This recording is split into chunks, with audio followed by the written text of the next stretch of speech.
আসসালামু আলাইকুম। আশা করি সবাই ভালো আছেন। আজকে আপনাদের সাথে শেয়ার করব ভিন্ন একটি রেসিপি। সবসময় তো আমরা ডিমের পুডিং খাই। আজকে তৈরি করা দেখাবো ক্যারামেল পুডিং। এটি বানানো খুবই সহজ। বেশ কিছু উপকরণের প্রয়োজন নেই। তো যেহেতু এটির নাম ক্যারামেল পুডিং, তাই আমি প্রথমে ক্যারামেল তৈরি করব। ক্যারামেলের জন্য আমি এখানে 1/3 কাপ চিনি এবং 2 টেবিল চামচ পানি দিলাম। আমাকে এখানে ক্যারামেল প্রস্তুত করতে হবে। চিনি এবং পানির যে মিশ্রণটি, সেটি আমি ভালো মতো নেড়ে নিব। চিনিগুলো না গলা পর্যন্ত আমার কিন্তু এটি অনবরত নাড়তে থাকতে হবে, থেমে থাকা যাবে না। তো আমি এখানে অনবরত নাড়তে এই যে এরকম একটি মিশ্রণ তৈরি হলো। চিনির এবং পানির যে মিশ্রণটি, সেটি একটা পর্যায়ে ব্রাউন হয়ে আসবে এবং উপরে ফেনা তৈরি হবে। তখনই বোঝা যাবে যে ক্যারামেল কিন্তু রেডি। মিশ্রণটিকে ভালো মতো নাড়তে হবে, না হলে কিন্তু দলা পেকে যাবে।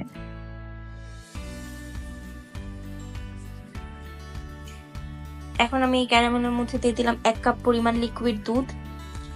এই পর্যায়ে ভয় পাওয়া যাবে না, যেহেতু দুধটি একেবারে আমি ডিপ থেকে নামিয়ে তারপরে দিয়েছি, তাই এখানে ক্যারামেলটি দলা পেকে গিয়েছে। আস্তে আস্তে দুধটি গরম হতে থাকলে কিন্তু ক্যারামেলও গলে যাবে, তাই খুবই সাবধানের সাথে নাড়তে হবে। তো আমার ক্যারামেল কিন্তু দুধের সাথে সম্পূর্ণ গলে গিয়েছে। আমি এখানে 1/2 কাপ পরিমাণ গুঁড়ো দুধ ব্যবহার করছি।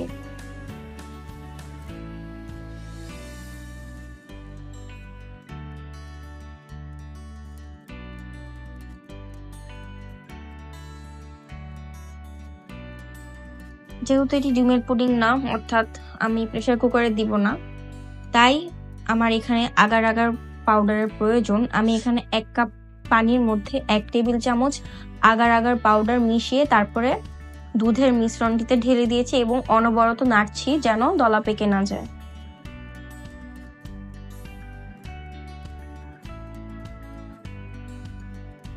আমার পুডিং কিন্তু প্রায় রেডি, জাস্ট ঠান্ডা হওয়ার পালা। আমি এখানে একটি মোল্ডে নিয়ে নিচ্ছি দুধ এবং ক্যারামেলের যে মিশ্রণটি।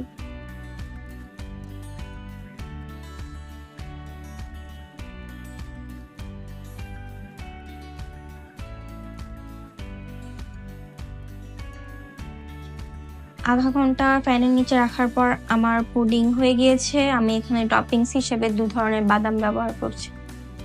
আপনারা চাইলে কিশমিশ কিংবা যে কোনো ধরনের টপিংস ব্যবহার করতে পারেন।